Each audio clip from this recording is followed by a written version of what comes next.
Hello बच्चों, let's read the question. Two identical springs are attached to a small block P. The other side of the spring are fixed at A and B. When P is in equilibrium, the extension of top spring is 20 cm and extension of bottom spring is 10 cm.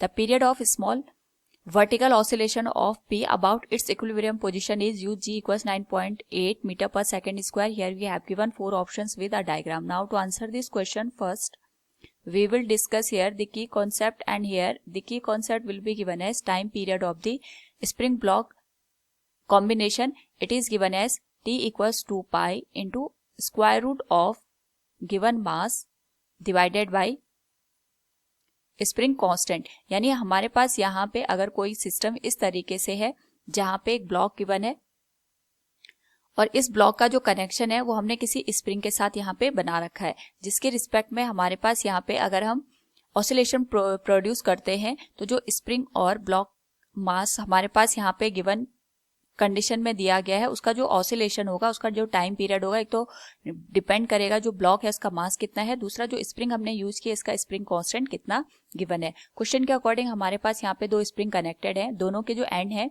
ये यहाँ पे fixed position में given है और जो P है ये यहाँ पे इक्विलिब्रियम की पोजीशन में गिवन है जिसमें ऑसिलेशन यहाँ पे प्रोड्यूस हो रहा है. तो अगर हम यहाँ पे देखें, अगर इसमें ऑसिलेशन प्रोड्यूस हो रहा है तो सबसे पहले हम ये देखते हैं कि जो P पॉइंट है इस पे कितने फोर्सेस एक्ट कर रहे हैं. एक तो इसका जो वेट है ये एक्ट करेगा mg.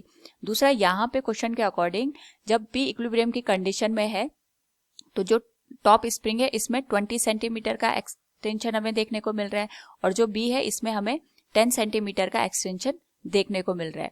तो इसका मतलब ये होगा कि यहाँ पे इक्विलिब्रियम की कंडीशन के लिए जो इसका वेट है mg, इसको दोनों का जो रिस्टोरिंग फोर्स होगा ये बैलेंस करेगा. रिस्टोरिंग फोर्स बैलेंस करने का मतलब ये हो गया कि अगर हम यहाँ पे बात करें इसका ऑसिलेशन इस तरीके से डाउनवर्ड डायरेक्शन में है तो जो हमारे पास बी स्प्रिंग होगी वो तो कंप्रेस होगी, लेकिन ए में हमें यहाँ पे एक्सटेंशन देखने को मिलेगा. इसी तरीके से जो ऑसिलेशन करते हुए अपवर्ड डायरेक्शन में जाएगा तो ए में तो कंप्रेशन प्रोड्यूस होगा और बी में हमें एक्सटेंशन की कंडीशन देखने को मिलेगी. यानी हमारे पास जो mg फोर्स गिवन है जो डाउनवर्ड डायरेक्शन में एक्ट कर रहा है तो इस पे जो हमारे पास यहाँ पे रिस्टोरिंग फोर्स है एक अपवर्ड डायरेक्शन में एक्ट करेगा, दूसरा डाउनवर्ड डायरेक्शन में, ये दोनों फोर्स इसको बैलेंस करेंगे. So we can say here जो टॉप स्प्रिंग है इसमें जो 20 सेंटीमीटर का एक्सटेंशन हो रहा है, so we can say it will be given as k into x. तो k इंटू एक्स की जो वैल्यू होगी ये हमारे पास 20 सेंटीमीटर होगी जिसको हम 20 डिवाइडेड बाई 100 से रिप्रेजेंट कर सकते हैं.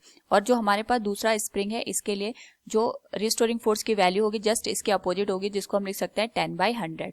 सो जो mg की वैल्यू होगी from the given condition we can say this will be given as 0.1 into k के बराबर. यानी जो k है इसको हम लिख सकते हैं यहाँ पे 10 mg के बराबर. This will be given as equation number first.